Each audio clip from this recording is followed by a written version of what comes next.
سرکوب و کشتار دگراندیشان مذهبی در ایران به کوشش سهراب نیکوصفت، جلد دوم، راوی ف ایرانی، ادیت و پخش آوای بوف. آوایبوف.com.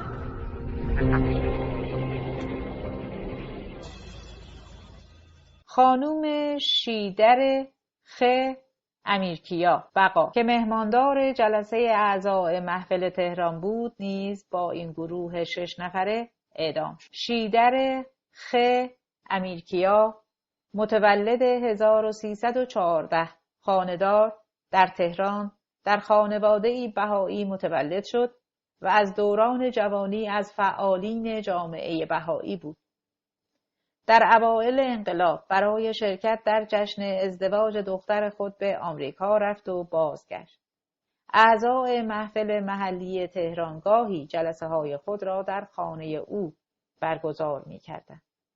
در روز دوشنبه 11 آذر ماه 1360 در ساعت 9 شب پاسداران به خانه او وارد شده 6 عضو محفل تهران، شیدر خ و همسر او منوچهر و پسر فتح‌الله فردوسی، فاران را بازداشت و به زندان معروف به پل رومی میبرند. بعد از چند روز فاران فردوسی فرزند فتح‌الله فردوسی آزاد می شود و دیگران را به زندان اوین منتقل می کند. در زندان اوین از شیدر امیرکیا می خواهند تا دست از آیین بهایی بردارد. جواب منفی می دهد. پیش از آن نیز از او خواسته بودند که دست از ایمان خود بردارد. در آخرین نامه‌ای که برای خواهران خود می نویسد یادآور می شود که برای انحصار وراثت پدر به دادگاه رفته و قاضی به او پیشنهاد برگشتن به دامن اسلام را داده و تهدید کرده است که میراث پدر به بهاییان نمی رسد. در زندان به شیدر خ پیشنهاد می کنند که نامه‌ای مبنی بر بازگشتن از دین بهایی امضا کند تا آزاد شود. بازجو او را با همسرش که در زندان بود روبرو می کند. همسرش می گوید نامه را امضا کرده و آزاد خواهد شد. از او هم می خواهند که نامه را امضا کند. شیدر دست شوهرش را می فشارد و فقط می گوید استقامت، استقامت و دست به اعتصاب غذا می زند. در 14 دی ماه 1360 او را به اتفاق 6 عضو محفل تهران اعدام می کند. شیدر خ امیرکیا اولین زن یهودی نژادی است که به دلیل بهایی بودن اعدام شد. او در روز تیرباران 46 ساله بود. 2 بهایی دیگر نیز در سال 1360 اعدام شدند. مهندس حسین وحدت حق متولد 1304، سرهنگ بازنشسته ارتش و کارمند شرکت تجارتی آسانگاز، در شیراز در خانواده‌ای بهایی متولد شد. فارغ التحصیل در الکترونیک و ارتباطات از دانشگاه اشتوتگارت آلمان بود. وحدت حق در مدرسه نظام و در رشته مخابرات تحصیل کرد و برای ادامه تحصیل به آلمان اعزام شد. او در مهر ماه 1360 در محل کار خود توقیف شد. او دستگیری خود را چنین گزارش می‌دهد: چهارشنبه 8/7/1360 ساعت 1:30 بعد از ظهر در دفتر شرکت آسانگاز دستگیر و به زندان دایره مبارزه با منکرات در خیابان تخت طاووس سابق منتقل شدند. روز شنبه 21 آذر ماه 1360 برابر با 12 دسامبر 1981 از زندان دایره مبارزه با منکرات واقع در خیابان استاد مطهری به زندان قصر منتقل شدند. همراهان جنابان منصور و مهدی مبشر و جنابان احسان الله جانمیان نجف آبادی و قدرت الله وصلی بودند. صفحه 123 نامه سرگشاده سرهنگ حسین وحدت حق به روحانیون و ارتشیان، سند شماره 23. صفحه 125 سند شماره 24 ابلاغیه آقای اسلش خانم بانو وحدت ساکن ملک شماره 13505 واقع در خیابان سهروردی ابتدای خیابان خرمشهر پلاک 24 طبقه سوم. نظر به اینکه ملک موصوف طی حکم دادگاه انقلاب اسلامی تهران به نفع این ستاد مصادره گردیده، لذا تا تاریخ 20/10/78 نسبت به تخلیه ملک و تحویل آن به ستاد اقدام فرمایید. بدیهی است چنانچه امر تخلیه در مهلت اعطایی صورت نپذیرد، حکم تخلیه ملک توسط دادگاه انقلاب اسلامی تهران به اجرا در خواهد آمد. تاریخ حضور جهت هر گونه توضیح سه‌شنبه 23/9/78 رأس ساعت 8:30 صبح می باشد. کلیه مدارک و مجوز سکونت در محل مذکور را به همراه داشته باشید. محل مراجعه خیابان شهید بهشتی، خیابان شهید خالد اسلامبولی، نبش خیابان 35 پلاک 155 طبقه اول.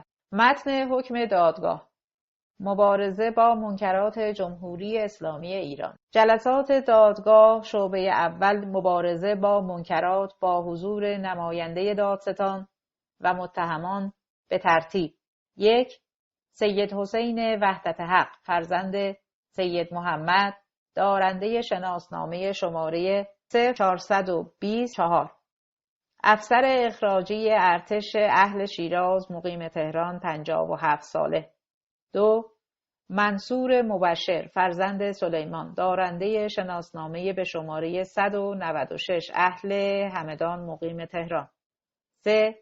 مهدی مبشر فرزند منصور دارنده شناسنامه به شماره 6059 اهل تهران مقیم تهران. 4.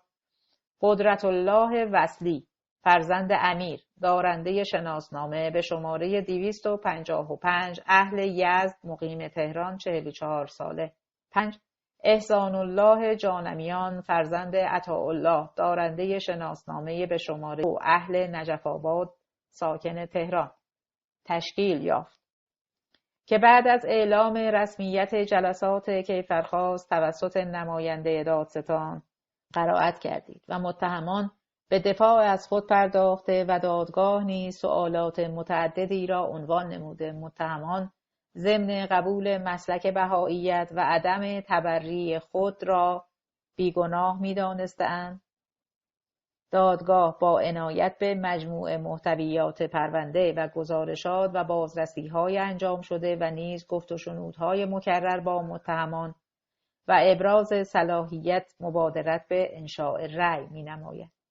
رأی دادگاه: متهم ردیف اول و دوم نظر به اعتقاد راسخ به مسلک بهائیت و اقدام مجدانه در جهت تبلیغ فرقه ضاله و اینکه متهم ردیف اول با مدیریت شرکتی به نام آسانگاز کلیه فعالیت و تبلیغ بهائیت را تحت پوشش شرکت به انجام می‌رسانده و با بهره‌گیری از امکانات شرکت دست به تعلیم و تعلم افراد و اعزام آنها به شهرستانها و نیز تهیه مقالاتی که به قول خودش تظلمنامه به مقامات و در واقع توهین به مقامات و حکومت جمهوری اسلامی بوده است و نیز متهم ردیف دوم با تهیه اوراق انتخابی و ارسال آنها و تشکیل جلسات متعدد بهائیت و با ملاحظه کلیه مدارک مکشوفه از متهمان به تشخیص دادگاه نامبردگان از مصادیق بارز مفسد فی الارض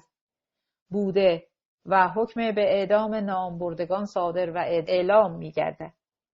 متهم ردیف سوم و چهارم و پنجم نظر به عضویت در شرکت مزبور و کشف دستگاه‌های تکثیر و اوراق تسجیلیه از منازل و محل کار نامبردگان و تسهیل کار تبلیغ و با توجه به اعتقاد راسخ ایشان به بهائیت و عدم تبری اتهام نامبردگان محرز و مسلم است و حکم اعدام صادر و اعلام می گردد.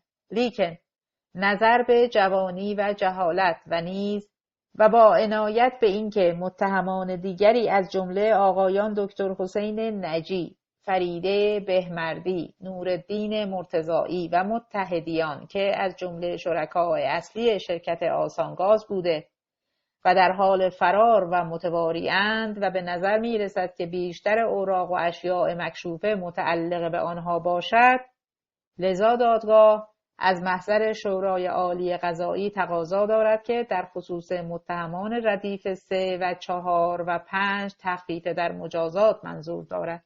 ضمناً در بازرسی‌های معمول از منازل و مراکز بهائیت اسناد مالکیتی به دست آمده است که در رابطه استفاده و تبلیغ بهائیت بوده که از آن جمله اسناد مالکیت متعلق به فرید بهمردی فرزند اسفندیار دارنده شناسنامه شماره 48 صادره از بیت المقدس ایرج متحدیان فرزند خدارحم دارنده شناسنامه 662 صادره از یزد دکتر حسین نجی فرزند غلام حسین دارنده شناسنامه شماره 6 همگی متواری نظر به استفاده من غیر عرف و حق نامبردگان و سایر اعضای بهائیت از اموال آنها حکم به مصادره انبار غیر منقول ایشان که در رابطه با تبلیغ بوده است صادره و اعلام می‌گردد.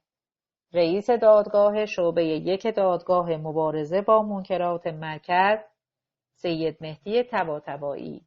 امضا سرهنگ وحدت حق در حالی که از بیماری و نارسایی قلبی رنج می‌برد روز 9 اسفند ماه 1360 پس از 5 ماه حبس در 56 سالگی در زندان اوین به حکم طباطبایی قاضی شهر تیرباران شد.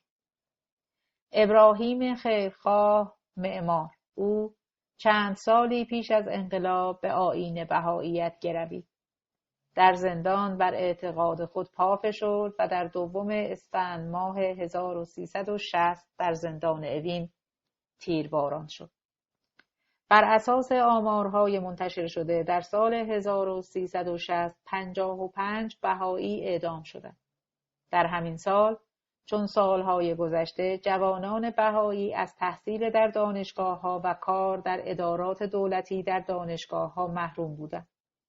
اماکن مذهبی بهائیان مصادره شد. چند سند رسمی درباره رفتار با بهائیان در سال 1361. ممنوعیت معامله با بهائیان. سند شماره 26 بسمه تعالی.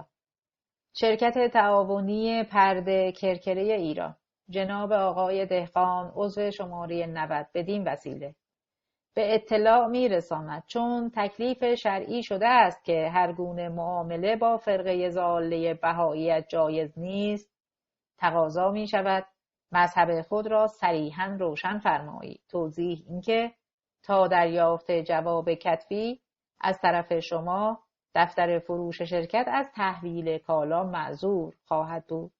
مدیرعامل شرکت تعاونی پرده کرکره ایران. صفحه 132 سند شماره 26 با استناد به تکلیف شرعی ممنوعیت معامله به دلیل بهایی بودن وی ممنوع می باشد. سند شماره 27 در صفحه 133 اجازه کار مدیر یک آموزشگاه خیاطی در مازندران به دلیل بهایی بودن لغو می شود. صفحه 134 سند شماره 28 اخراج مدیرعامل شرکت ایرساکو با استناد به فتوای آیت الله خمینی مبنی بر اخراج کارمندان بهایی. سند شماره 28 اخراج کارگران بهایی ایرساکو تهران مورخ 3/9/1361 ما برای مادیات قیام نکردیم، برای معنویات قیام کردیم. امام خمینی. همانطوری که برادران کارگر مطلعند، افراد ذیل وابسته به فرقه ضاله بهائیت بوده و پس از انقلاب سعی بسیار شد تا شاید بتوان آنها را به راه راست و صراط مستقیم هدایت کرد. ولی متاسفانه پس از گذشت 4 سال از انقلاب شکوهمند اسلامیمان هنوز دست از وابستگی خود به این فرقه دست امپریالیسم بر نداشتند. لذا بدین وسیله به آنها ابلاغ می‌گردد تا زمانی که وابستگی خود را از این فرقه قطع نکرده و به جمهوری اسلامی روی نیاورند، حق ورود به کارخانه را ندارند. اسامی اخراجی ها 5 نفر. سند شماره 29 اخراج دانش آموزان بهایی. بسم تعالی. گواهی می شود آقای جمال ثابت سردستانی، دارنده شناسنامه شماره 83، صادره از شیراز، متولد 1344، در سال تحصیلی 1360 در کلاس 3 تجربی دبیرستان پسرانه به تحصیل اشتغال داشته و در خرداد ماه 1361 با معدل 15.80 قبول شده است. این گواهی طبق درخواست نامبرده جهت ثبت نام در مدارس صادر و هیچ گونه ارزش دیگری ندارد. بسم تعالی. بدین وسیله تأیید می‌گردد که از نظر اخلاقی ثبت نام دانش آموز جمال ثابت سروستانی در مدارس دیگر بلا مانع است. سند شماره 29 اخراج دانش آموزان بهایی از مدرسه مجتمع آموزشی توحید. به آنان گواهی قبولی می‌دهند تا شاید در مدرسه دیگری ثبت نام کنند. صفحه 138 سند شماره 31 دادسرای انقلاب اسلامی تبریز. شرکت دارو بخش شعبه تبریز آقای دکتر طبق مذاکره تلفنی با آقای دکتر در تهران، آقای عنایت الله عزیزی مقداری شیر خشک وارد نموده است. چون نامبرد بهایی می باشد، مقتضی است عین حکم را به تهران جهت توقیف پول شیر خشک های مشار الیه را تا اطلاع ثانوی ارسال دارید. سند شماره 31 مصادره کالا و سرمایه یک تاجر بهایی که شیر خشک وارد کرده است. صفحه 139 سند شماره 32 اخراج دانش آموزان بهایی از مدارس.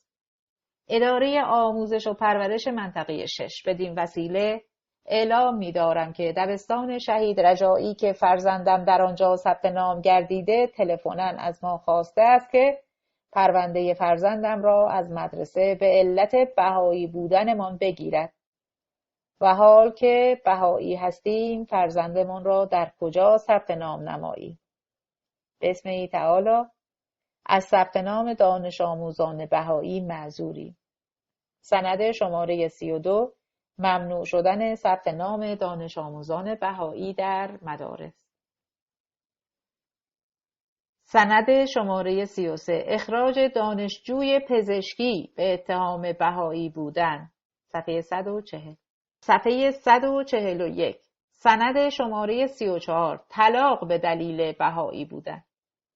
برگ بازجویی و صورت مجلس. تاریخ 3/8/61 شماره پرونده 544/61 شماره دادنامه 61/8/8/505 مرجع رسیدگی شعبه اول دادگاه مدنی خاص قزوین.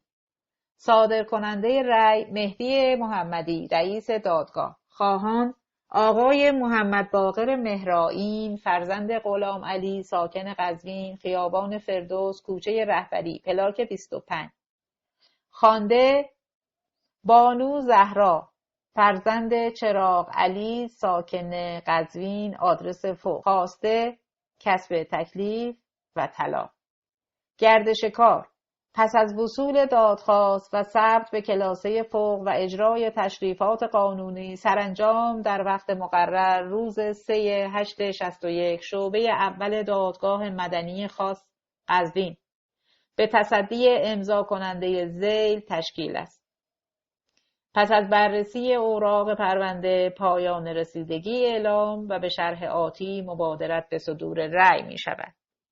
با توجه به صورت جلسه مورخ 3/8/61 و مراجعه مکرر زوجین و انقضاء بیش از 8 ماه از تاریخ مسلمان شدن زوج و اصرار زوجه به باقی ماندن در فرقه بهائیت و اصرار زوج به جدایی از زنش به علت مسلمان نشدنش، با توجه به سایر قرائن و امارات که زندگی این دو نفر امکان پذیر نیست، علیهذا به استناد مسئله 3 کتاب نکاح القول فی الکفر تحریر امام ره زوجیت بین این زن و شوهر خود به خود منفسخ می باشد و دیگر این دو زن و شوهر نمی باشند. رئیس دادگاه مدنی خاص قزوین محمدی. سند شماره 34 طلاق زن از شوهر به دلیل بهایی بودن زن. سند شماره 5 ممنوعیت کار آرایشگران بهایی.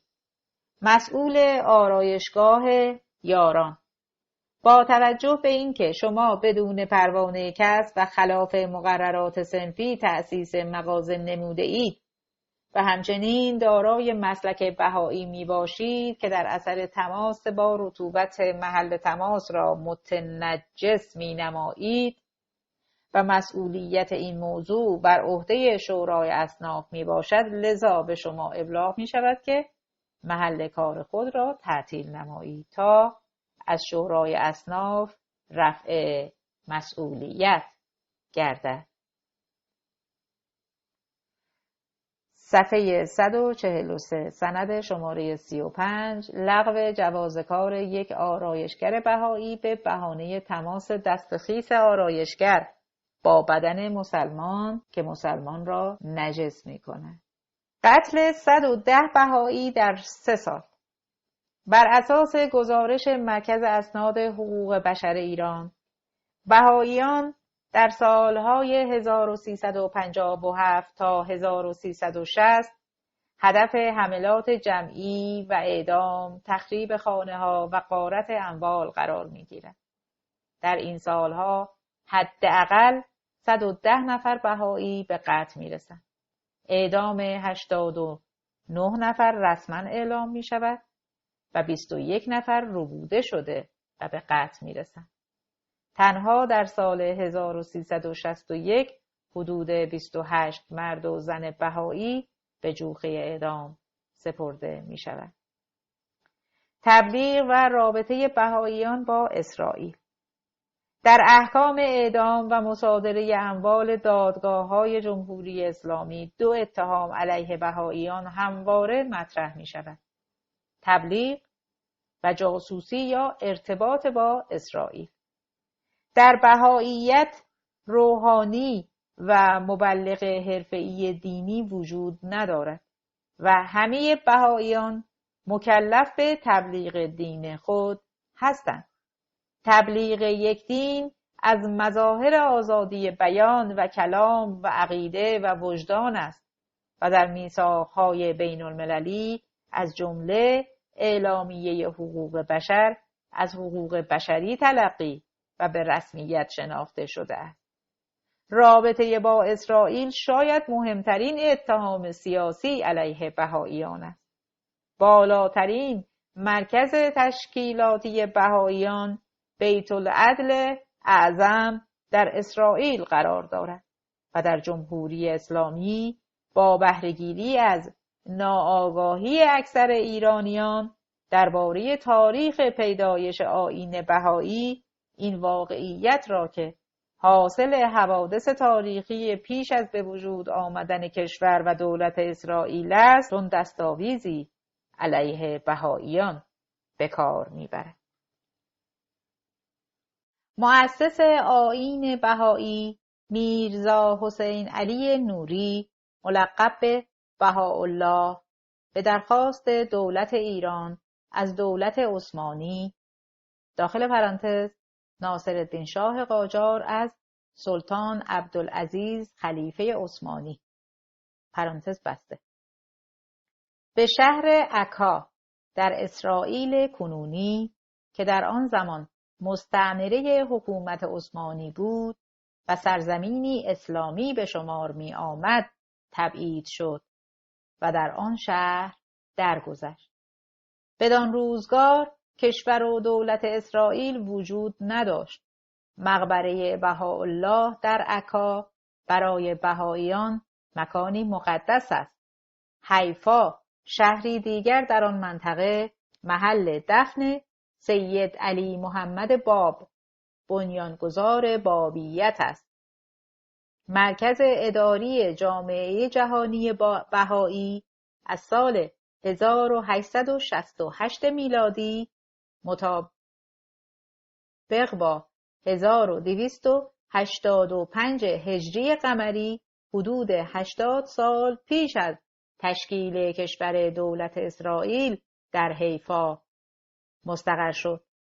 پس از تشکیل کشور و دولت اسرائیل، جامعه بهایی در اسرائیل از همان حقوقی برخوردار شد که دیگر مذاهب ساکن در اسرائیل از آن برخوردارند.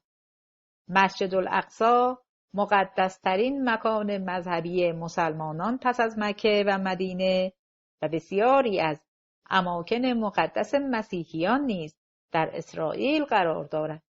کربلا و نجف و سامره مقدسترین مکانهای مذهبی شیعیان و حوزه دینی نجف که در تاریخ شیعه مهمترین مرکز دینی شیعیان بوده است در عراق است. روحانیت شیعه دست کم تا پیش از انقلاب اسلامی مرکز دینی خود را در نجف برپا کرده که مقبره امام اول شیعه در آن قرار دارد. بهائیان نیز حدود 80 سال پیش از تشکیل دولت و کشور اسرائیل مرکز اداری خود را در حیفا مستقر کردند که محل دفن بنیانگذار آیین بابی است. تأکید بر این نکته از این منظر ضروری است که تبلیغات جمهوری اسلامی اعدام و سرکوب بهائیان را امری سیاسی و نه عقیدتی وانمود کرده و مدعی است که بهائیان نه به دلیل دگراندیشی مذهبی که به دلیل رابطه با اسرائیل اعدام می شود. سال 1361 بازداشت 45 و اعدام 28 بهایی در شیراز. در اول آبان سال 1361 در شهر شیراز 45 نفر بهایی دستگیر و در زندان سپاه پاسداران شیراز زندانی می شوند. در آذر ماه همین سال 40 بهایی دیگر نیز در شهرهای دیگر ایران دستگیر و روانه زندان می شوند. در 3 اسفند 1361 روزنامه خبر جنوب به نقل از حجت الاسلام قضایی حاکم شهر و رئیس دادگاه انقلاب شیراز از صدور حکم اعدام 22 بهایی خبر می دهد. نام محکومان اعلام نمی شود. دستور دادگاه اعتراض مجامع جهانی و حتی رئیس جمهور آمریکا رونالد ریگان را برمی انگیزد. آیت الله خمینی در واکنش به انتقاد ریگان در سخنرانی خود در حضور مسئولین دولتی از جمله سید علی خامنه‌ای رئیس جمهور، میرحسین موسوی نخست وزیر و عبدالکریم موسوی اردبیلی رئیس قوه قضاییه میگوید بهایی‌ها یک مذهب نیستند یک حزب هستند. یک حزب که در سابق انگلستان پشتیبانی آنها را می‌کرد و حالا هم آمریکا دارد پشتیبانی می‌کند. اینها هم جاسوسند مثل آنها. اعدام شدگان سال 1361. احسان الله خیامی، متولد 1300، مغازه‌دار. در همدان در خانواده بهایی متولد شد.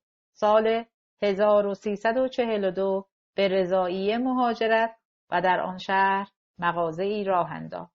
برای کمک و تعلیم کودکان با دوچرخه به دهات اطراف می‌رفت و از این رو در بین مردم به عنوان یکی از فعالین جامعه بهایی شناخته شده بود. در پاییز 1360 و پس از چند ماه زندان در 23 فروردین 1361 در زندان رضائیه به اتهام تدریس در کلاس‌های درس اخلاق، عضویت در تشکیلات بهایی و جاسوسی به نفع صهیونیسم در 61 سالگی تیرباران شد. در ده ایلخچی در 25 کیلومتری تبریز در خانواده‌ای بهایی متولد شد. بر اساس گزارش همسر او در 13 فروردین 1361 2 پاسدار به خانه او مراجعه و بعد از دشنامگویی او را به گلوله می‌بندند. به هنگام مرگ 32 ساله بود. عزیزالله گلشنی، متولد 1297، معلم. در بشرویه در خانواده‌ای بهایی متولد شد. بعد از پایان دوران دبیرستان مدتی مغازه‌دار بود. برای ادامه تحصیل به دانشکده حقوق تهران رفت و در 1340 موفق به اخذ لیسانس حقوق و در دانشگاه مشهد به عنوان کارشناس حقوقی استخدام شد. از فعالین جامعه بهایی و عضو محفل محل سکونت خود بود. در دیماه 1360 دستگیر و در 9 اردیبهشت پس از حدود 4 ماه حبس به اتهام فعالیت در تشکیلات بهایی و رابطه با صهیونیسم در 64 سالگی در مشهد به دار آویخته شد. محمود فروهر و اشراقیه فروهر. اشراقیه فروهر در سال 1303 در تهران و محمود فروهر در سال 1296 در آباده و هر دو در خانواده‌ای بهایی متولد شدند. اشراقیه پس از پایان تحصیل در رشته حسابداری از آمریکا در شرکت نفت استخدام شد. اما پس از کوتاه زمانی تقاضای بازنشستگی کرد و در گوهردشت در نزدیکی کرج ساکن شد. زن و شوهر در شهریور ماه 1360 دستگیر و پس از حدود 9 ماه حبس به حکم قاضی شرع و به اتهام فعالیت در تشکیلات بهایی و اتهامات رایج علیه بهاییان به اعدام محکوم شدند. در وصیت‌نامه خود می‌نویسند که ما را در بابا سلمان و نزدیک همدیگر دفن کنید. در 7 اردیبهشت 1361 اشراقیه در 58 سالگی و محمد در 65 سالگی در زندان کرج تیرباران شدند. بدیع‌الله حق پیکر، متولد 1299، تاجر. در خانواده‌ای بهایی در تهران متولد شد. در مدرسه تربیت مشغول تحصیل بود که پدر را از دست داد. به ناچار ترک تحصیل کرد. از فعالین جامعه بهایی و بیش از 20 سال عضو محفل محلی بود. اولین بار در اسفند ماه 1359 دستگیر اما با سپردن ضمانت آزاد شد. در شهریور ماه 1360 مجدداً دستگیر و به حکم قاضی شرع و به اتهاماتی که به بهاییان نسبت می‌دهند مانند جاسوسی، رابطه با صهیونیسم و غیره، در 17 اردیبهشت 1361 در 62 سالگی تیرباران شد. آگاه الله تیزفهم متولد 1318 کارمند اداره فرهنگ، در دهی از توابع مراغه در خانواده‌ای بهایی متولد شد. در دانشگاه آزاد در رشته تربیت معلم تحصیل و پس از پایان تحصیلات در اداره فرهنگ استخدام شد. در سال 1358 شامل قانون پاکسازی و اخراج شد. عضو و منشی محفل ارومیه بود. در مهر ماه 1360 پاسداران او را دستگیر و 7 روز در زیرزمین خانه‌ای زندانی کرده و او را شکنجه می‌دهند. پس از 7 روز او را به زندان ارومیه تحویل می‌دهند. بعد از حدود 8 ماه زندان و شکنجه به حکم قاضی شهر و بر اساس اتهامات رایج علیه بهائیان در زندان ارومیه در 19 اردیبهشت 1361 در 43 سالگی تیرباران شد. جلالیه مشتعل اسکوئی متولد 1300 کارمند اداره فرهنگ. پدر مشتعل اسکوئی برای رها شدن از اذیت و آزار بهائیان به اشقاباد ترکمنستان مهاجرت کرد. مشتعل در اشقاباد متولد شد و قبل از جنگ جهانی دوم به ایران بازگشت. در ایران از دانشسرای تربیت معلم فارغ التحصیل و در اداره فرهنگ استخدام شد. در سال 1332 به دلیل بهایی بودن از کار اخراج، اما در سال 1344 مجدداً به کار دعوت شد. چندین سال عضو محفل زنجان و از سال 1344 عضو محفل رضائیه بود. در زندان به او توصیه می‌کنند که از بهائیت دست بردارد تا آزاد شود. پاسخ او منفی بود. به هنگام اعدام می‌خواهد که چشمهای او را نبندند.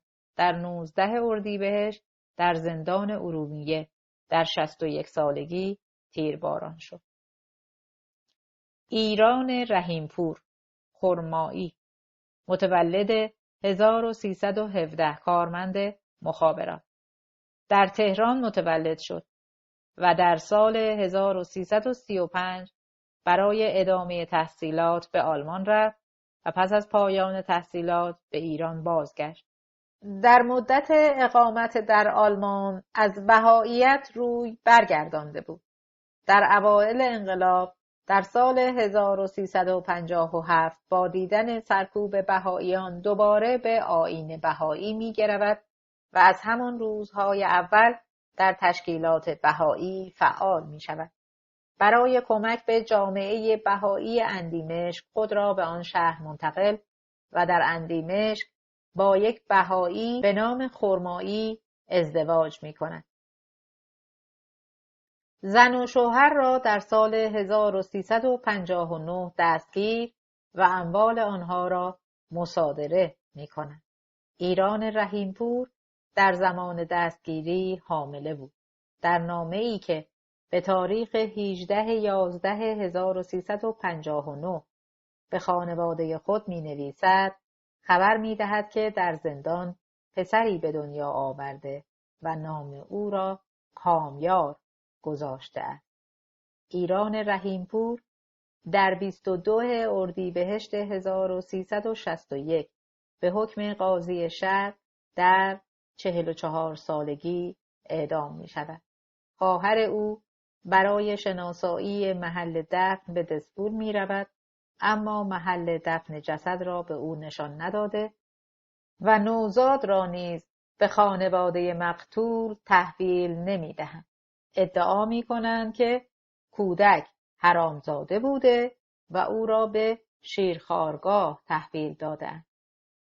نصرالله امینی متولد 1294 کارگر ساختمانی در ده کردگان از توابع جاسب و در فامیلی تهیدست متولد شد.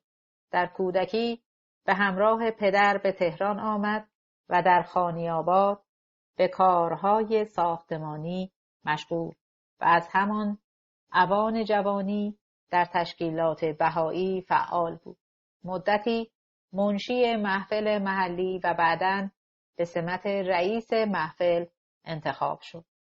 در مهر ماه 1360 دستگیر و پس از 18 ماه حبس در زندان اوین در 25 اردیبهشت 1361 به اتهامات رایج علیه بهائیان به فتوای حاکم شهر در زندان اوین در 67 سالگی تیرباران شد. سعدالله بابازاده، کارگر، در خانواده‌ای مسلمان در هشت‌رود تبریز متولد شد. در جوانی به آیین بهایی گروید. پس از دستگیری در زندان از اعتقادات خود بر نمی‌گردد. در زندان اوین تیرباران شد. تاریخ تولد او نامشخص است. عطاءالله حقانی، متولد 1300، تاجر، در همدان در فامیل بهایی متولد شد. پیش از انقلاب تنها فرزند خود را به آمریکا فرستاد و همسر او بر اثر بیماری فوت کرد. در تهران به تنهایی زندگی می‌کرد. در 10 خرداد 1361 در خانه خود به دست عده‌ای ناشناس به طرز فجیعی در 61 سالگی به قتل رسید. محمد عباسی، متولد 1316، خیاط، سعید عباسی فرزند او درباره پدر می‌نویسد: پدرم در سال 1316 در روستایی اطراف تربت حیدریه در خانواده‌ای مسلمان متعصب دیده به جهان گشود. او 3 سال در مکتبخانه درس می‌خواند و از آنجایی که معلم مکتب به آنها یاد داده بود هرگاه بهائیان را اذیت و آزار برسانید خداوند به شما پاداش می‌دهد، او مرتب به منزل یکی از بهائیان سنگ پرتاب می‌کرده. او در جوانی به تهران می‌رود و به کار خیاطی مشغول می‌شود. مجدداً به مشهد باز می‌گردد و توسط همان خانواده‌ای که به آنها سنگ می‌زده است با آیین بهایی آشنا می‌شود و در سال 1341 و در سن 25 سالگی به آیین بهایی می‌گرود. در سال 1352 به قزوین می‌رود و به سمت رانندگی در کارخانه موتورسیکلت سازی مشغول کار می‌شود. از همان روزهای اول ایمان به آیین بهایی مشغول فعالیت می‌شود. در سال 1357 برای تقویت گروه کوچک بهائیان به دهی به نام محمود می‌رود و در آنجا ساکن می‌شود. در همان ده و در تاریخ 18 فروردین 1361 دستگیر می‌شود و مدت 3 ماه مورد شکنجه و آزار قرار می‌گیرد و آخرالامر در 18 تیر ماه 1361 در زندان قزوین به اتفاق 4 نفر بهایی دیگر به حکم قاضی شهر به جرم بهاییت و رابطه با صهیونیسم و غیره به جوخه اعدام سپرده می شود و در سن 45 سالگی تیرباران می شود. جدیدالله اشرف، متولد 1304، آموزگار، پدر جدیدالله فضل الله خان کندی از ابتدای ظهور باب به او پیوست. از این خانواده 2 نفر به نامهای ملا مهدی و ملا باقر در وقایع قلعه طبرسی در سال 1265 هجری قمری کشته شدند. جدیدالله در قزوین متولد شد و در کودکی پدر را از دست داد و از اوان جوانی در تشکیلات اداری بهایی در تهران فعال بود. در سالهای 1354 تا 1356 ساکن تبریز شد و سال 1356 به قزوین رفت. در قزوین در روز 21 فروردین 1361 با دیگر بهائیان دستگیر 3 ماه در زندان شکنجه شد و در 18 تیر ماه 1361 در 57 سالگی در زندان قزوین به همان اتهامات رایج علیه بهائیان تیرباران شد. در وصیت‌نامه خود می‌نویسد: عزیزانم، از حادثه‌ای که پیش آمد و بالاخره منجر به اعدام این مسکین گردید ناراحت و اندوهگین نباشید. یقیناً بدانید که اراده متعالیه حضرت بهاءالله بر این تعلق گرفته بود که چند قطره خون این ناچیز را فدای سقاییه یعنی آبیاری شجره امر نازنینش بنماید و این خود خیر محض و مایه افتخاری بس عظیم در خانواده ماست. 2 نامه جدیدالله کندی روحیه او را به هنگام اعدام نشان می‌دهد. 20 سپتامبر 1980 برابر با 30 شهریور 1359. در هر حال تا به حال که الحمدلله گذرانده و بعد هم به مشیت الهی خواهیم گذراند به فرموده حافظ: گر تیغ بارد از کوی آن ماه گردن نهادیم الحکم الله. در همین نامه پس از شرح شهادت شهدای یزد می نویسد: اینان تاج افتخار بر سر نهادند و خاطره شهدای سبعه تهران و عراق و هرمزک را دوباره تجدید نمودند و سبعه دیگری بر سبعات قبل افزودند. البته این مختصری از این حکایت بود. یقیناً تاریخ مشعشع امر با خطوطی زرین شرح این ماجرا را در آینده نزدیک خواهد نگاشت تا آیندگان نیز چون ما داستان عشق و فداکاری این دلدادگان را بخوانند و از بیقراری و شیفتگی آنان آگاهی یابند. اول اکتبر 1981 میلادی برابر با 10 مهر ماه 1360. از اوضاع و احوال بخواهید همه خوب هستند و منتظر وقوع تقدیرات الهیه. آنچه که واقع می شود به یقین بدان که از قبل از قلم تقدیر الهی مقدر و مقرر گردیده است. هرچندی یک بار بایستی شجره امر الهی به انواع بلایا و صدمات سقایه شود و باغبان حقیقی که کارنده آن بوده است خودش به اقتضای صحت و سلامت و رشد این درخت مبارک مبادرت به تقویت و نگاهداری آن می نماید. این از این جهت ولی بفرموده حضرت مولا الوری چه مبارک و چه مسعود نفوس مقدسی که فدای این درخت برومند می شود و به مال و جان خود این شجره طیبه را آبیاری می نمایند و به فرموده مبارک چند قطره خون در سبیل امر الهی نثار می نمایند و در عوض خونبها را در عالم ملکوت از ید عنایت جمال القدم می گیرند. خوشا به حالشون. این عزیزان کسانی هستند که جمال مبارک آنها را برای همین منظور به وجود آورد و برای همین جانفشانی و فداکاری تربیت فرمود. ما چه می‌دانیم خداوند علیم چه نقشه ها دارد و چه نتایجی از این امور حاصل می شود.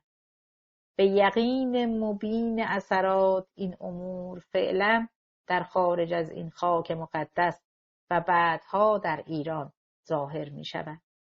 و از کجا معلوم که الان در ایران هم اثر نداشته باشد.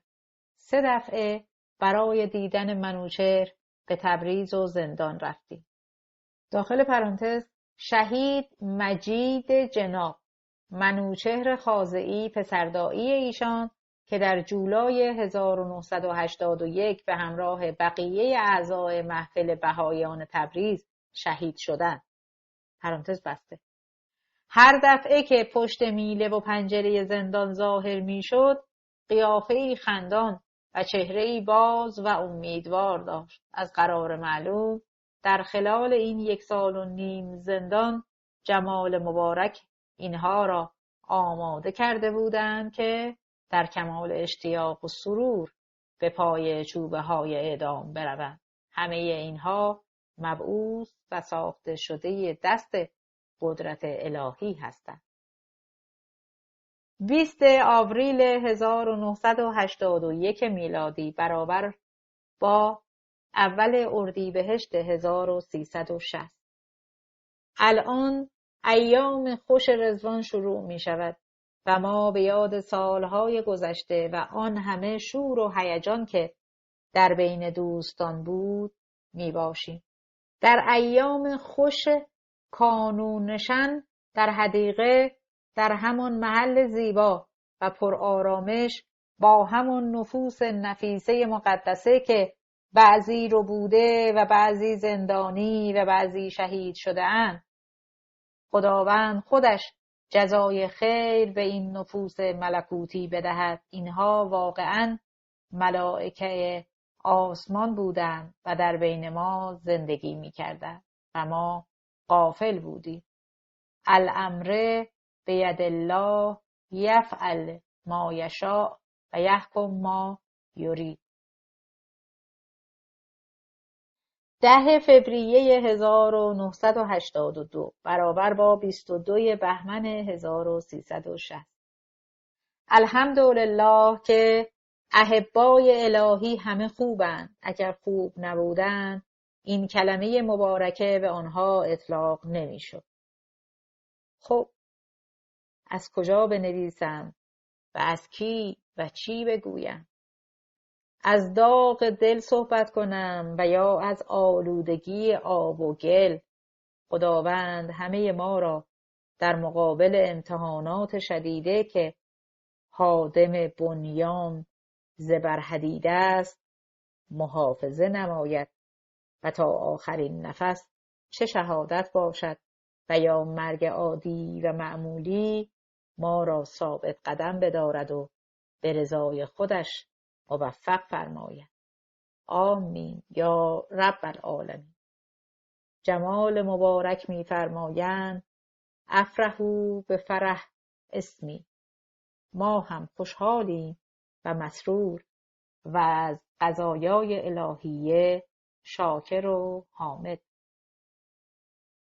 محمد منصوری متولد 1307 افسر ژاندارمری در خانواده‌ای مسلمان متولد شد و به دلیل مرگ پدر و مادر در نوجوانی سرپرستی برادر و خواهر خود را بر عهده گرفت. روزها کار و شبها تحصیل می‌کرد. بعد از گرفتن دیپلم به دانشکده افسری رفت و در این هنگام به آیین بهایی گروید. بعد از پایان دوران دانشکده افسری ازدواج کرد، اما همسر خود را پس از 3 سال در تصادف رانندگی از دست داد و سرپرستی 3 کودک خود را بر عهده گرفت. از ارتش به ژاندارمری منتقل شد و در تشکیلات اداری بهایی نیز فعال بود. یک بار به علت بهایی بودن از ارتش اخراج شد. 3 سال بعد مجدداً او را به کار دعوت، اما از ارتقاء درجه او جلوگیری کردند. در قزوین عضو محفل محلی بود و 19 فروردین 1361 دستگیر و 3 ماه بعد در تیر ماه 1361 در 54 سالگی تیرباران شد. در وصیت‌نامه خود می نویسد پس از اقرار به وحدانیت خداوند متعال و مظهریت حضرت بهاءالله و اطاعت از کلیه اوامر ایشان در کمال صحت و سلامت وصیت می نمایم. عزیزانم، از حادثه ای که پیش آمده و منجر به اعدام من گردیده خواهش می کنم ناراحت نشوید و یقین بدانید که اراده متعالیه خداوند بر این قرار گرفته بود. راضی به رضای او باشید و شکر کنید. خدا می داند که کوچکترین گناهی نداشتم. 18/4/1361 منوچهر فرزانه مؤید، متولد 1306، کارمند بانک اعتبارات، در خانواده‌ای مسلمان که پدر معمم بود متولد شد. پدر به آیین بهایی می‌گرود و همسر او که مسلمان مانده بوده از او جدا می‌شود. منوچهر پس از پایان دوران دبیرستان از دانشکده نفت آبادان لیسانس و در بانکداری فوق لیسانس گرفت. در بانک اعتبارات استخدام و به قزوین منتقل شد. پیش از انقلاب رئیس بانک اعتبارات شعبه شیراز بود، اما پس از انقلاب اخراج شد. در تشکیلات بهایی فعال و در شهرهای مختلف عضو محافل محلی بود. در 11 اردیبهشت 1359 در مسافرتی به قزوین دستگیر شد. در دادگاه از او می‌خواهند که از اعتقاد خود دست بردارد. قبول نمی‌کند. بعد از 2 سال زندان و شکنجه در 18 تیر ماه همراه با محمد عباسی، جدیدالله اشرف و محمد منصوری به حکم دادگاه انقلاب در 55 سالگی تیرباران می شود. منوچهر وفایی، متولد 1314، کارمند وزارت دارایی، در آباده در خانواده‌ای بهایی متولد و پس از پایان تحصیلات در دفتر نمایندگی اقتصادی ایران در آمریکا استخدام شد. در ایران کارمند وزارت دارایی بود و در اوایل انقلاب به دلیل بهایی بودن اخراج شد. در 18 تیر ماه 1361 گروهی ناشناس به خانه او رفته، او را به قتل رسانده و بر کاغذی که بر سینه او می‌چسبانند می‌نویسند منوچهر وفایی به جرم بهائیت در دادگاه انقلاب به اعدام محکوم و امروز 18 تیر ماه 1361 حکم اجرا شد. عباس علی صادقی پور، متولد 1295، کارمند ارتش، در خانواده‌ای مذهبی در نجف آباد از توابع اصفهان متولد شد. مدتی معمم بود، اما به آیین بهایی گروید و در ارتش استخدام شد. 21 اسفند 1360 در شیراز دستگیر و پس از 1 سال زندان و شکنجه در 24 تیر ماه 1361 در زندان عادل‌آباد شیراز در 66 سالگی تیرباران شد. علی نعیمیان، متولد 1297، کارمند اداره خالصجات، در خانواده‌ای بهایی در میاندوآب متولد و از سال 1321 در اداره خالصجات استخدام شد. محل کار او میاندوآب، رضائیه و ساری در مازندران بود. پس از 38 سال در سال 1358 بازنشسته شد. در سال 1361 بازداشت و پس از 11 ماه زندان در 21 مرداد 1361 در زندان رضائیه در 64 سالگی اعدام شد.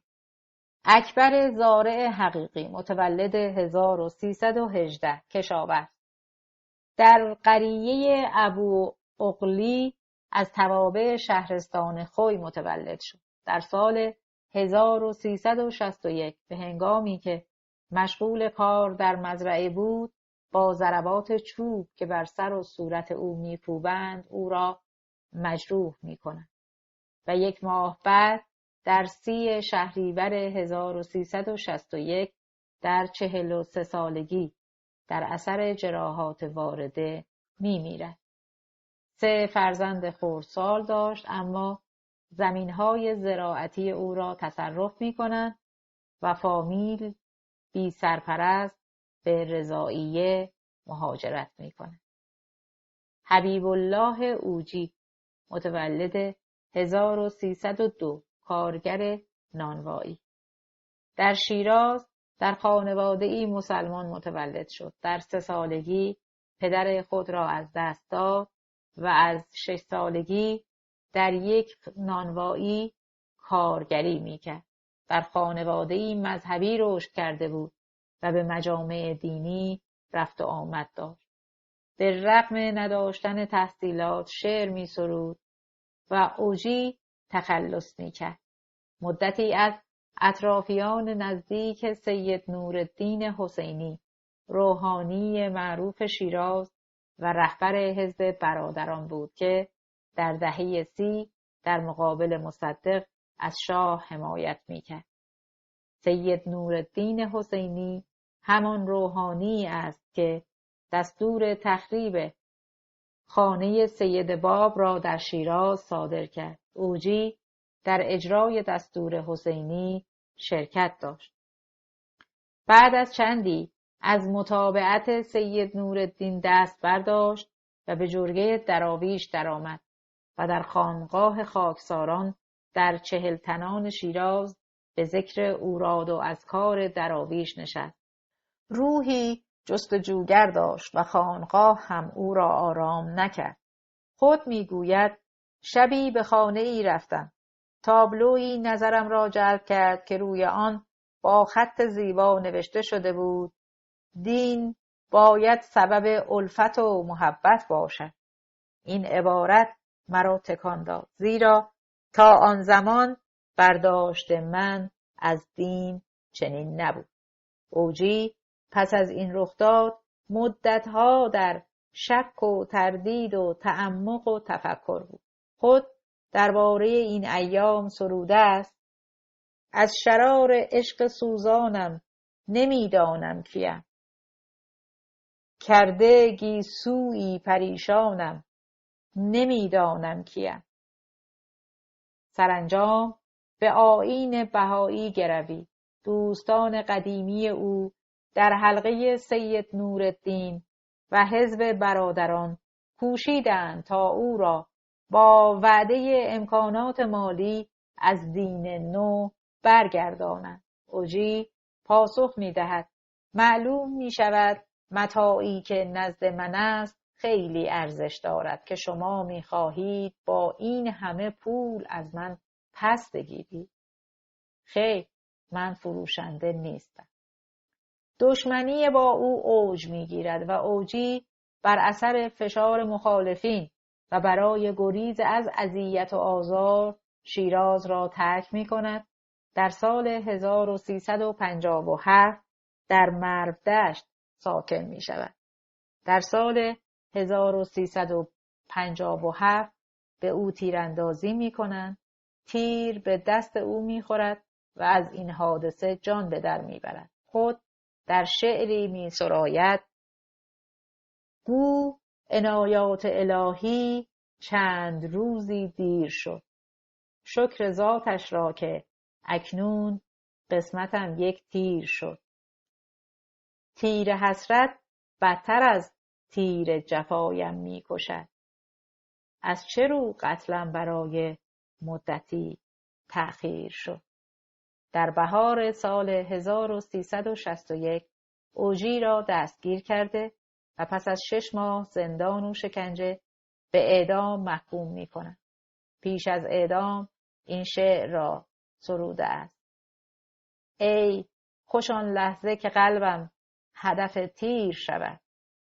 وای بر من اگر امضای قدر دیر شود. کرده محکوم به اعدام مرا حاکم شهر، مبادا که در این مرحله تأخیر شود. اوجی را در 25 آبان 1361 در زندان شیراز در 59 سالگی تیرباران کردند. ضیاءالله احراری متولد 1312 دکتر داروساز. در سال 1312 در سورمق آماده متولد شد. پس از پایان دوران دبیرستان چند سالی در یک شرکت تجارتی کار کرد و برای ادامه تحصیل به ایتالیا رفت و در داروسازی موفق به اخذ دکترا شد. در سال 1350 به ایران بازگشت و ابتدا در خرمشهر و از سال 1358 در شیراز در بیمارستان حافظیه مشغول به کار شد. در شیراز به عضویت و به سمت منشی محفل انتخاب شد. از اوایل انقلاب در زمینه کمک به بهائیان اخراجی و یا خانواده‌های بهائیان زندانی فعال بود و این فعالیت‌ها از چشم مأمورین دولتی مخفی نبود. در 25 فروردین 1361 او را به دادگاه انقلاب احضار می‌کند. ضیاءالله احراری به کمیسیون 3 نفره‌ای که مسئول امور بهائیان شیراز بود احضار خود را خبر می‌دهد و به آنها توصیه می‌کند که هر اتفاقی برای من افتاد شما به کار خود ادامه دهید. او را در سلولی که 4 بهایی دیگر هم در آن زندانی بودند حبس می‌کنند. از این گروه 5 نفره 3 نفر اعدام می‌شوند: اوجی، سیاوشی و احراری. احراری در آخرین ملاقات با همسر خود به او می‌گوید مرا از مصادره اموال ترساندند و چون نتیجه نگرفتند گفتند اسلام یا اعدام، کدام را ترجیح می‌دهی؟ اتهام احراری عضویت در تشکیلات بهایی و کمک به خانواده‌هایی بود که خانه‌های آنان در واقعه سعدیه به غارت رفته بود. حاکم شهر میگوید اگر به آنها کمک نمی‌کردی به ناچار به دامن اسلام پناه می‌بردند. احراری به حکم قاضی شهر در 30 آبان 1361 در 49 سالگی به دار آویخته شد.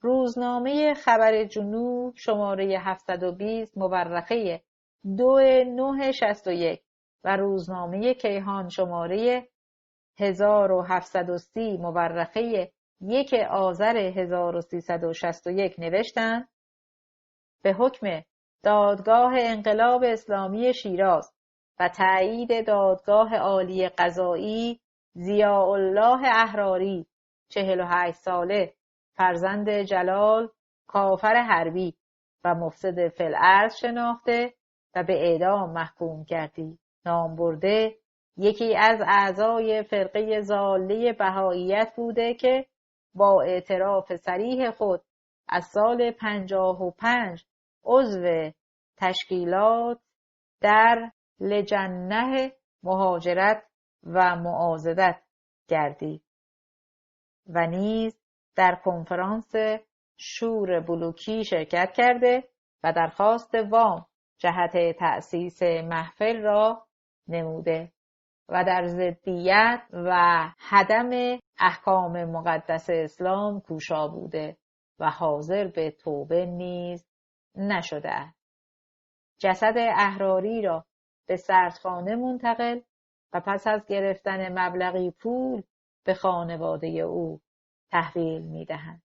حسین نیری اصفهانی حسابدار متولد سال 1297 در اصفهان در خانواده‌ای بهایی متولد شد.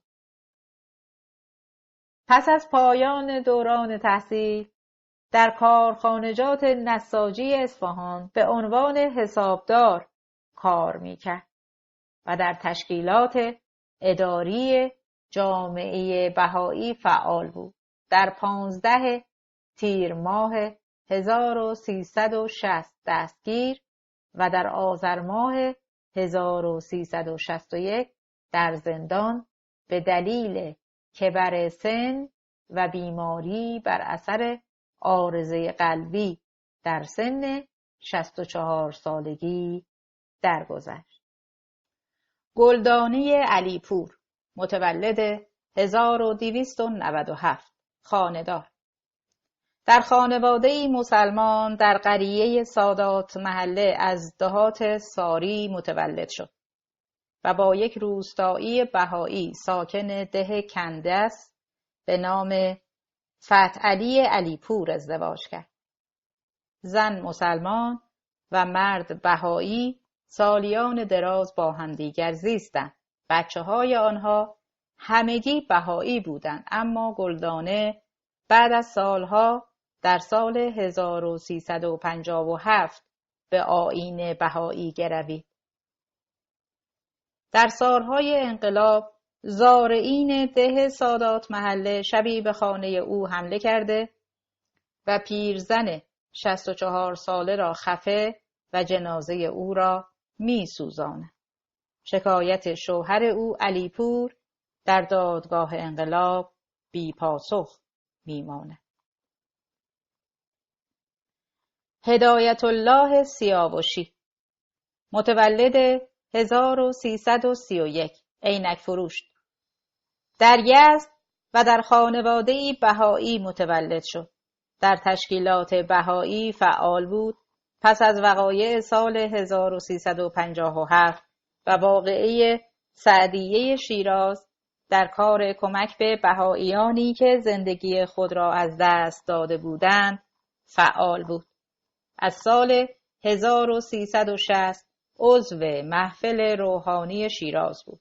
در 2 مرداد 1360 شبی که از جلسه محفل به خانه باز میگشت توقیف و پس از 6 ماه زندان به حکم قاضی شهر به جرم بهاییت به دار آویخته و مغازه و اموال او مصادره شد. اعدام 3 بهایی در 22 اسفند ماه 1361.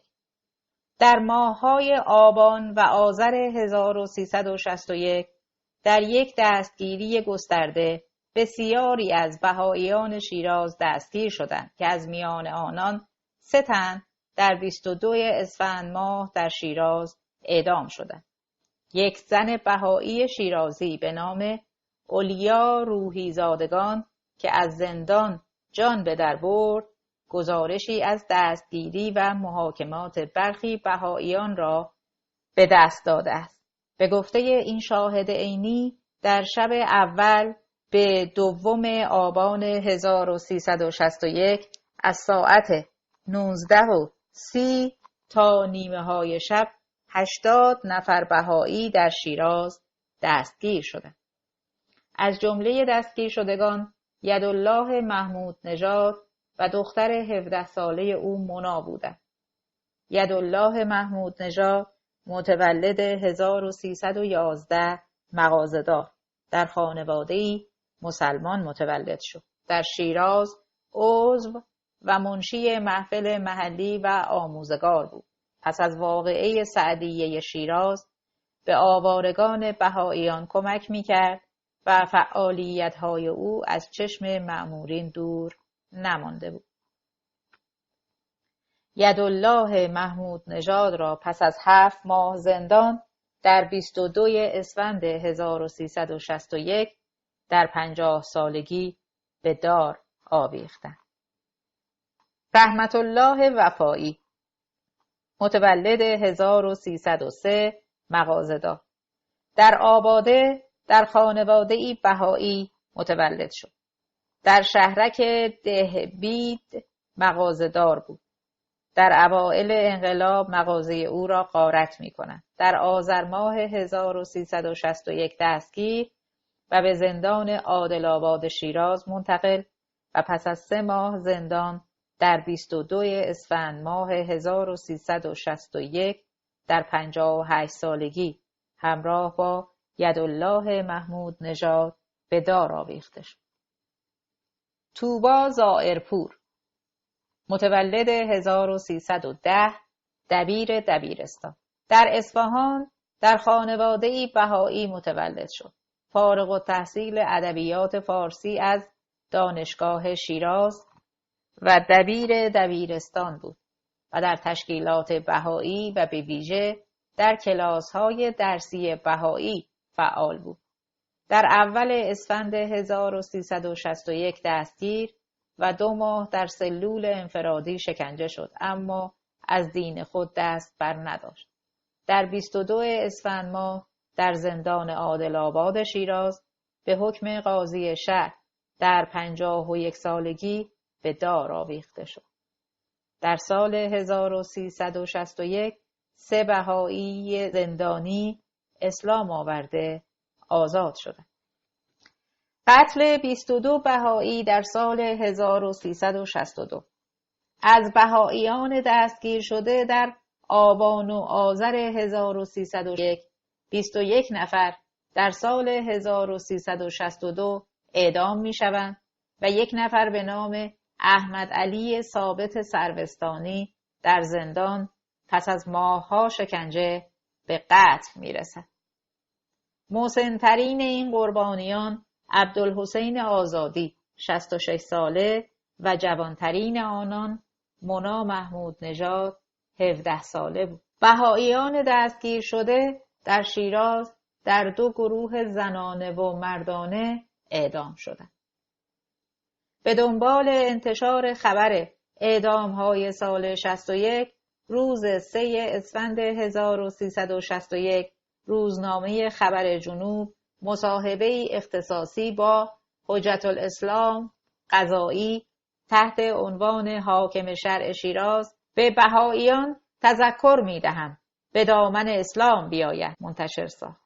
در این مصاحبه از جمله آمده است: من از این فرصت استفاده می‌کنم و به همه بهائیان منصف و اهل فکر تذکر می‌دهم که به دامن اسلام عزیز بیایند و ننگ پیروی از بهائیت که ساخته دست استعمار است را از پیشانی خود بشویند و الا روزی نه چندان دور خواهد رسید که ملت ایران با بهائیان مانند منافقین که لباس دیگر ولی خطرناکتر به تن نموده به تکلیف شرعی خود عمل خواهد نمود و بهائیان بدانند که از منافقین نیرومندتر نبوده و امت حزب الله از ریشه‌کنی آنان عاجز نخواهد بود. پس از انتشار این مصاحبه حجت الاسلام سید ضیاء میرعماد در جواب خانواده‌های دستگیر شدگان در مورد حکم اعدام در صورت برنگشتن از بهائیت اعلام کرد: این مجازات تنها برای این 22 نفر نیست. تمام بهائیانی که در این زندان هستند همین مجازات را دارند، یا اسلام یا اعدام. فشار روحی و شکنجه‌های وحشتناک به بهائیان دستگیر شده نیز تنها یک هدف داشت: فشار طاقت فرسایی که برای گرویدن به اسلام به زندانیان شیراز وارد می‌شد به حدی بود که بعضی قادر به مقاومت نبودند. هنگام محاکمه فرشته انوری به او گفته شد که حکم او اعدام و مصادره اموال است مگر آنکه توبه کرده و مسلمان شود. حجت الاسلام قضایی دید که او مردد و متزلزل است و در نتیجه موافقت کرد به قید ضمانت 500,000 تومانی آزاد شود و به فرشته انوری گفت اگر پس از 1 ماه تو اسلام را بپذیری آزاد خواهی بود، وگرنه اعدام و مصادره اموال.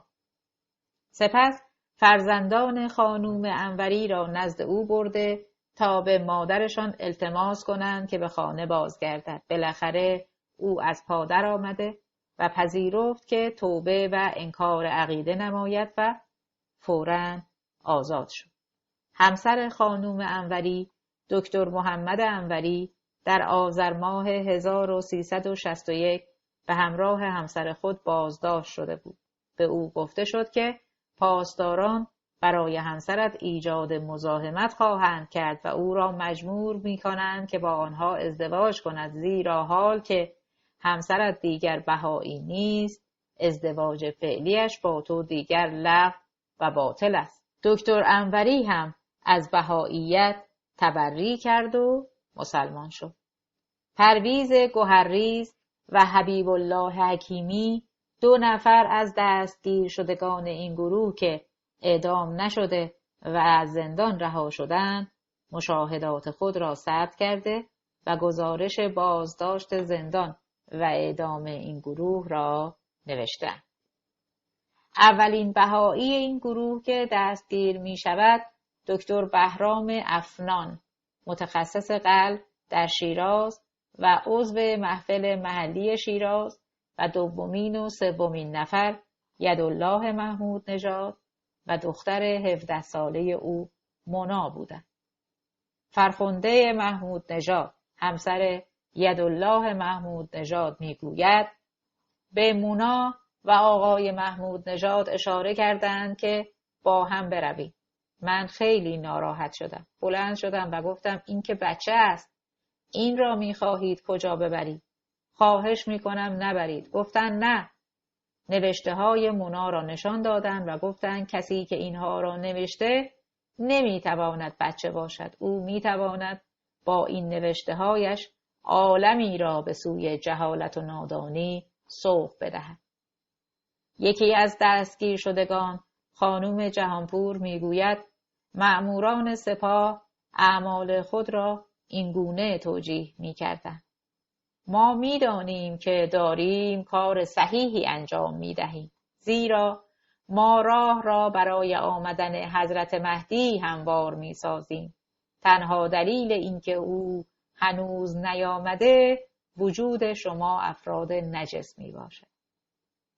بر اساس گزارش 2 تنی که بعدتر آزاد شدند، پس از رسیدن بازداشت شدگان به زندان، قوانین زندان به آنها گفته می شود. بهائیان را در زمره افراد نجس طبقه بندی می کنند. به این دلیل بهائیان باید از تماس وسایل و لوازم شخصی خود با وسایل دیگر زندانیان جلوگیری کنند. حتی بندی که بهائیان زندانی بر آن لباسهای خود را خشک می کنند باید از بقیه بندها جدا باشد. خواندن دعا و مناجات بهایی ممنوع بود. بازجویی ها به صورت فردی، 2 نفره و گروهی بود. بازجویی فردی در طول چند ماه اول زندانی بازجویی های طولانی 14 ساعته انجام می شد. بازجو زندانی بهایی را کافر می خواند و به او یادآور می شد که او 2 راه دارد: یا تبری از بهاییت و رو آوردن به اسلام و یا اعدام. هنگامی که بازجویی فردی نتیجه این نداشت، یکی از بهائیان معروف را می آوردند که متهم را نصیحت کند که جواب سوالات را درست بدهد. بازجویی 2 نفره رو در رو.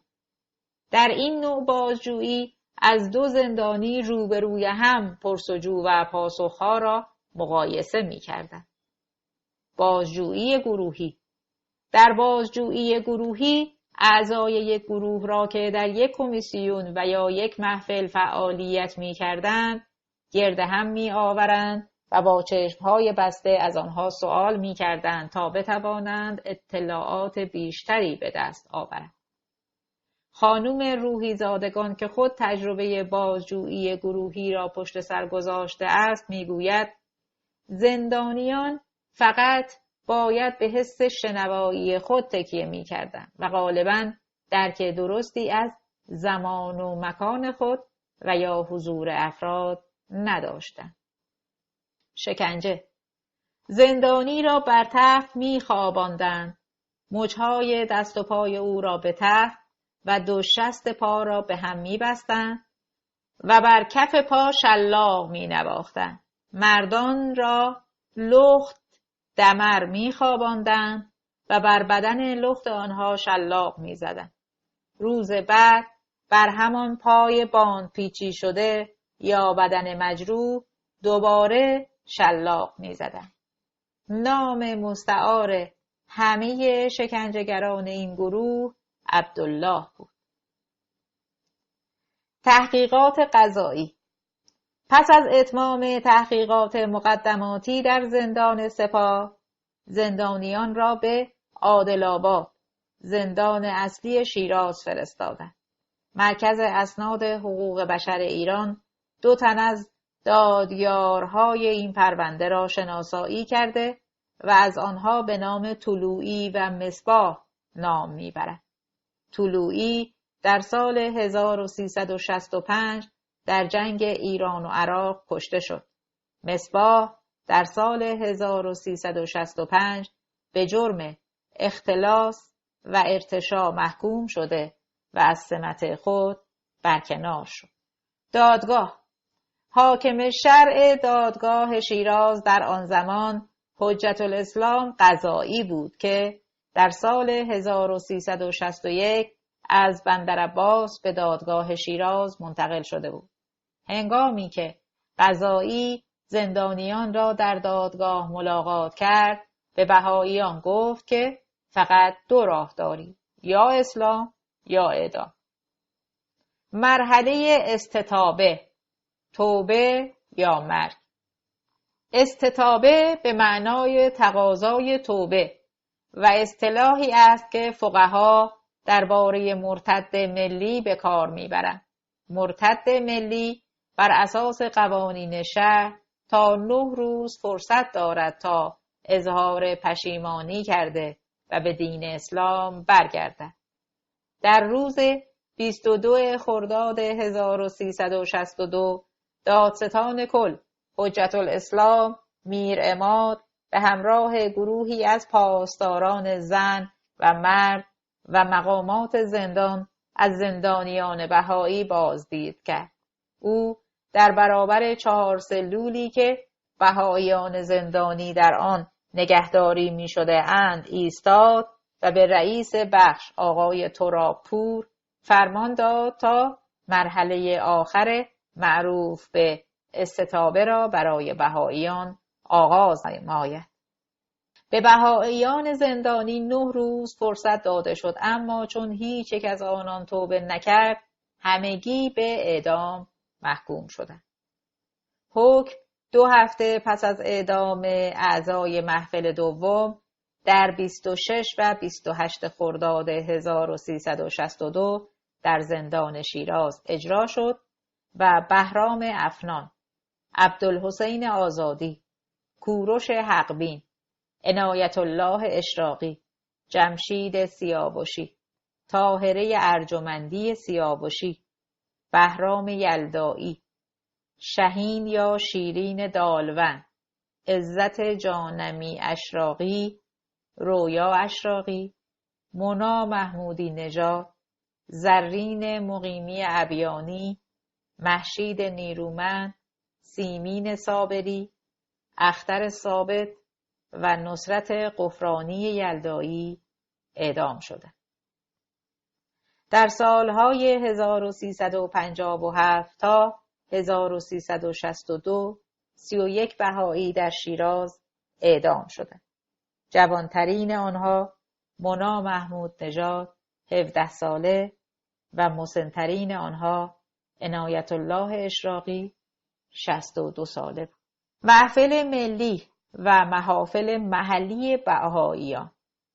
بعد از اعدام اعضای محفل اول و دوم، بهائیان اعضای محفل ملی سوم را انتخاب می‌کنند. این محفل تا سال 1362 وظایف خود را انجام می‌دهد. در سال 1363 7 عضو محفل ملی سوم نیز اعدام شدند. از فروردین تا شهریور 1362 که تشکیلات بهایی رسما از سوی دادستان کل انقلاب سید حسین موسوی تبریزی ممنوع اعلام شد، حدود 400 محفل محلی تعطیل شدند. دادستانی، عضویت در تشکیلات بهایی، تبلیغ و هر نوع فعالیتی که کسانی را به بهایی شدن تشویق می‌کرد ممنوع اعلام کرد. دادستانی جمهوری اسلامی در سال 62 در بیانیه‌ای تشکیلات بهایی را نهادی محارب و توطئه‌گر شناخت که به سود بیگانگان جاسوسی می‌کند. محفل ملی سوم در نامه‌ای سرگشاده اعلام کرد که به دستور دولت و بر اساس اعتقادات بهایی مبنی بر تبعیت الزامی از دولت حاکم، تشکیلات بهایی را در ایران تعطیل می‌کند. محفل اتهامات دادستانی را به شدت رد کرد و با اشاره به اذیت و آزار مستمر بهاییان از مردم ایران خواست که حقوق شهروندی و انسانی بهاییان را رعایت کند.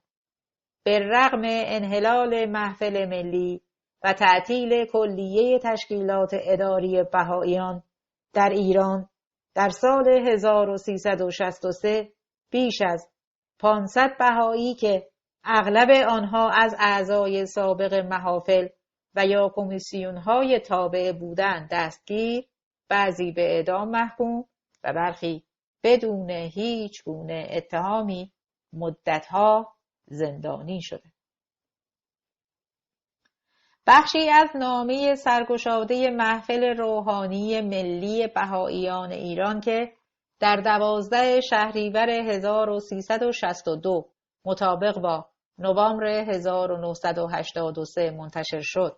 نامه سرگشاده محفل روحانی ملی بهاییان ایران در مورد تعطیل تشکیلات. اخیراً جناب آقای دادستان محترم کل انقلاب اسلامی کشور طی مصاحبه‌ای که متن آن در جرائد منتشر گردیده، پس از ایراد اتهاماتی ناروا بر جامعه بهایی ایران و محکوم شناختن جمعی از بهاییان که به جرائمی واهی و مجعول و صرفاً به علت اعتقاداتشان اعدام یا دستگیر و زندانی شده، اکثراً هنوز محاکمه نگردیده اند، ادامه کار تشکیلات دینی و روحانی بهایی را ممنوع اعلام نمودند و عضویت در آن را جرم دانستند. برای این جامعه و هر ناظر منصف و بیغرضی جای تعجب و تأسف است که ولات امور و ملاذ جمهور، علل خصوص اهل قضا که در پی کشف حقیقت و درک واقعیت قضایا سالها عمر و وقت خود را مصروف می‌دارند، یا اگر در جمله یا کلمه‌ای و در ادای حرفی یا ضمه‌ای یا کسره‌ای شبهه‌ای حاصل شود، ساعتها به کتب متعدد مراجعه می‌نمایند تا صحیح آن معلوم گردد، چگونه به خود روا می‌دارند اتهاماتی ناروا را چنین بی‌پروا و بی‌ترس از روز جزا بر جمعی مظلوم و بیگناه وارد سازند، بی آنکه خود به آنچه میگویند کاملا معتقد باشند یا لااقل در مورد مدعا تحقیقی ولو ناچیز انجام داده باشند. گویا باور نمی‌دارند روز داوری. جناب آقای دادستان، باز افسانه و داستان بیپایه و بیمایه جاسوسی بهاییان را عنوان نمودید، بی آنکه لااقل مدرکی ابراز و دلیلی اتیان کنند، بی آنکه توضیح فرمایند این همه جاسوس در یک مملکت به چه کاری مشغولند و چه اخباری را از کجا می آورند و به کجا می دهند و به چه منظور چنین می کنند. پیرمرد 85 ساله یزدی که هرگز پا از ده خود بیرون ننهاده چگونه جاسوسی است؟ و این جاسوسان ادعایی ایشان چرا هرگز خود را پنهان نمی سازند؟ چرا عقیده خود را کتمان نمی نمایند؟ چرا به لطائف الحیل نمی کوشند تا در ادارات و مراکز خبری راه یابند؟ چرا تاکنون در هیچ جای جهان یک جاسوس بهایی دستگیر نشده؟ جوانان محصل و بانوان خانه‌دار و دوشیزگان معصوم و مردان و زنان کهنسال بهایی که بیگناه به چوبه دار سپرده شدند یا هدف تیر تعصب و عدوان گردیدند، کشتگان روستایی بهایی قراء افوس، چیگان، قلعه ملک، حومه اصفهان و قریه نکبیرجند چگونه می توانستند جاسوس باشند؟ چه مدارک و وسایل جاسوسی از آنها به دست آمد؟ کودکان دبستانی که از مدارس اخراج گردیدند چگونه جاسوسی می کردند؟ و ای عجب که جناب دادستان شاید نمی دانند و یا نمی خواهند بدانند که جاسوسی جزئی از سیاست است و عدم دخالت در سیاست از اصول مسلمه دیانت بهایی است و از طرف دیگر بهاییان به وطن خود عشق می‌ورزند و هرگز ادنی خیانتی به وطن را جایز نمی‌دانند.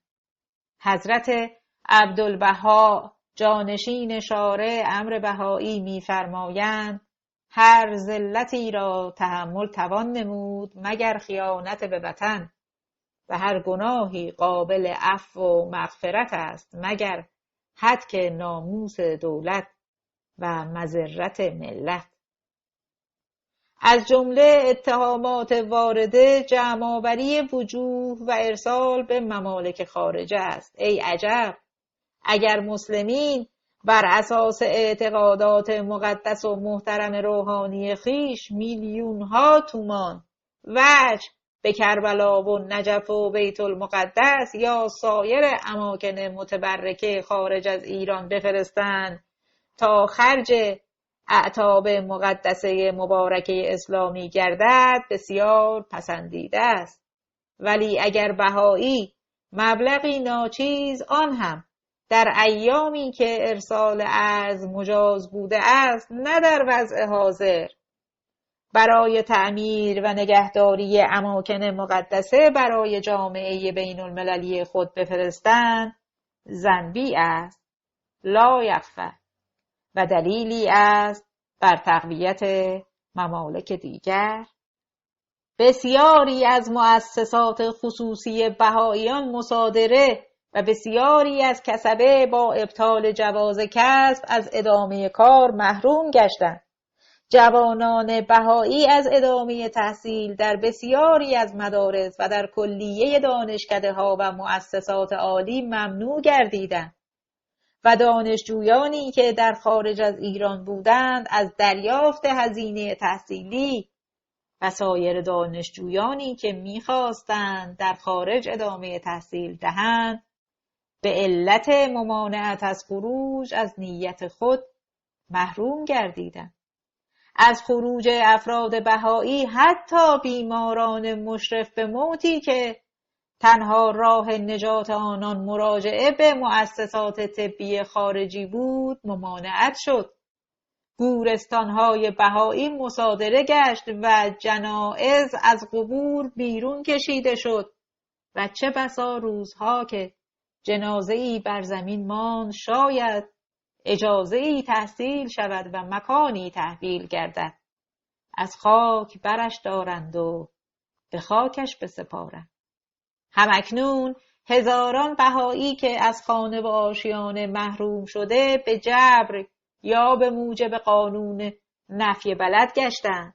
از دهات و مسکن خود رانده شده اند. در سایر بلاد ایران آواره و سرگردانند و ملجأ و پناهی جز آستان حضرت منان و عطوفت دوستان و بستگان ندارند. جای تأسف است که رساله های گروهی و جرائد و مجلات نه می‌خواهند و نه می‌توانند و نه مجازند که از آنچه بر جامعه بهایی ایران وارد می‌آید شرحی بنویسند یا خبری بنگارند.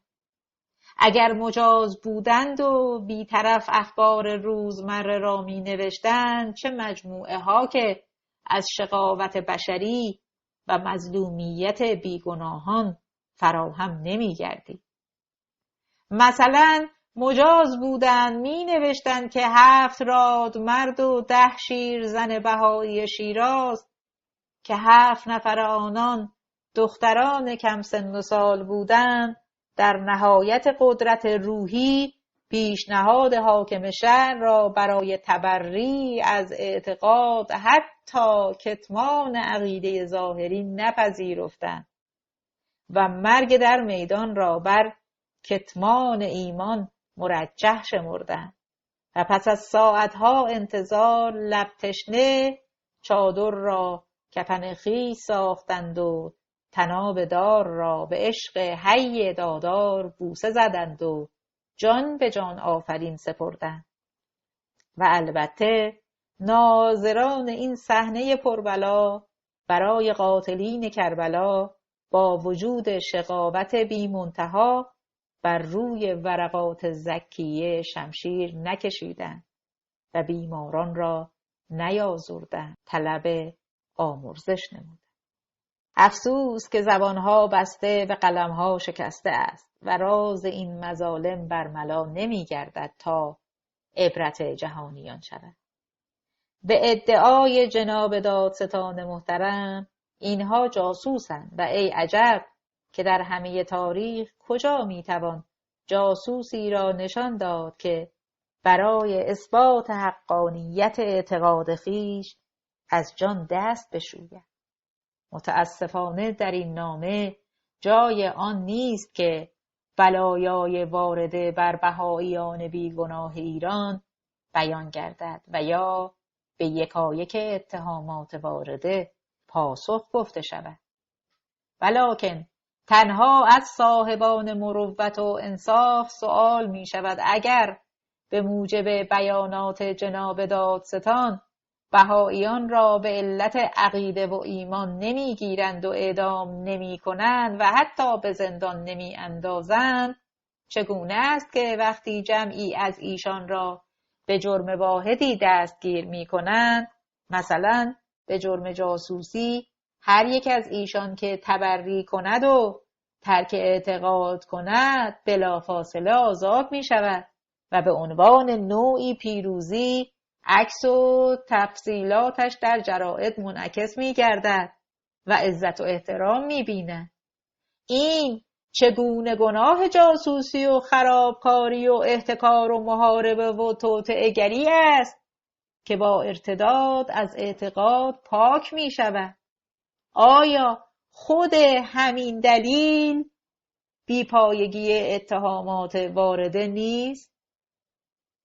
با این همه جامعه بهائیان ایران برای اثبات حسن نیت و بر اساس اصول اعتقادی خویش در اطاعت تام از اوامر دولت و حکومت که مبانی آن قبلا در این بیانیه تشریح گردیده، تعطیل تشکیلات بهایی را در سراسر ایران اعلام می دارد و از این پس تا زمانی که انشاءالله سوء تفاهمات برطرف گردد و حقایق لااقل بر ولات امور روشن و آشکار شود، محفل ملی و کلیه محافل روحانیه محلیه و لجنات تابع آنها تعطیل است و هیچ فردی عضو تشکیلات بهایی شناخته نمی شود.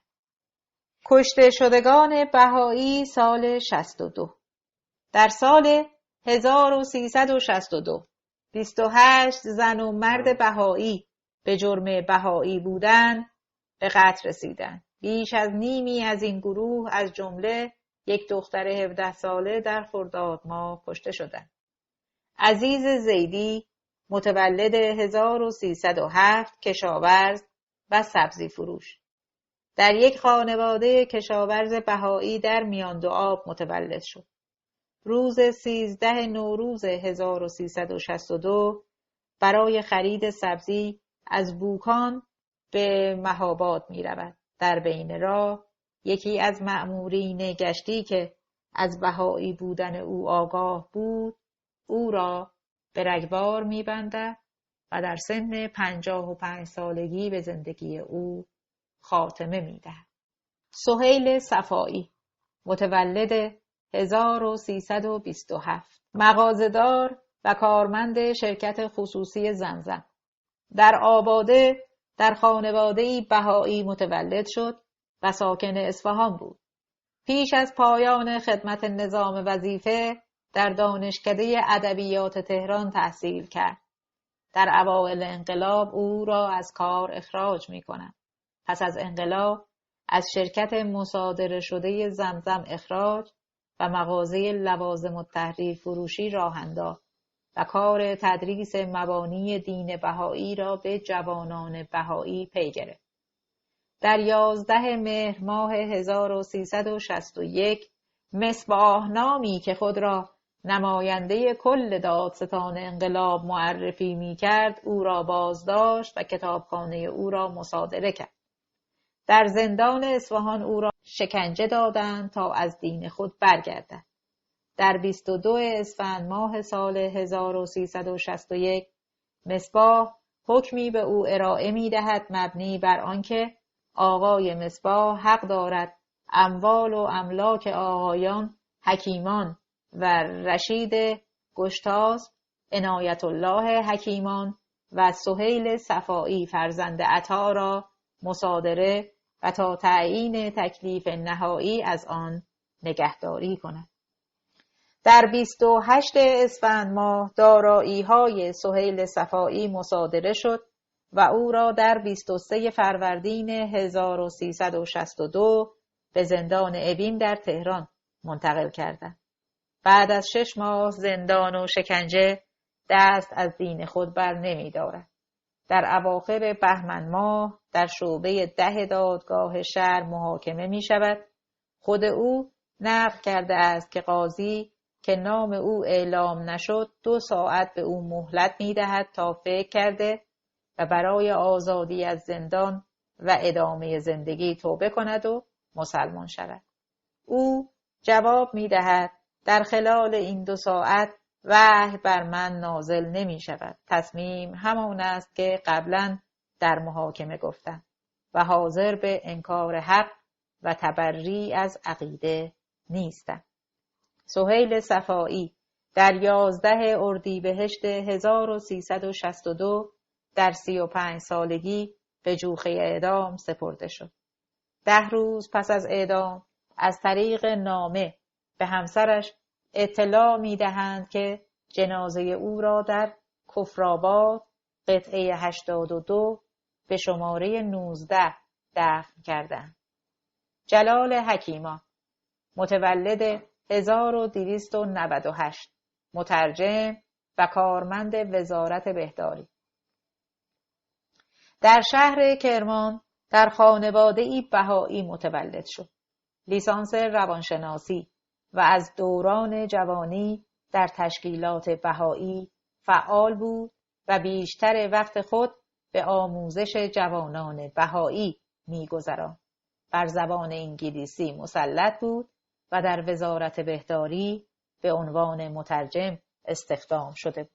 در سال 1353 بازنشسته شد و از تهران به اصفهان نقل مکان کرد. در اصفهان به فعالیت‌های فرهنگی و تعلیم و تربیت جوانان بهایی مشغول بود. در مهر ماه 1361 دستگیر و چند ماهی در زندان اصفهان شکنجه شد تا از دین خود برگردد. مقاومت کرد و به زندان اوین تهران منتقل و در 11 اردیبهشت 1362 همراه با سهیل صفایی در 64 سالگی تیرباران شد.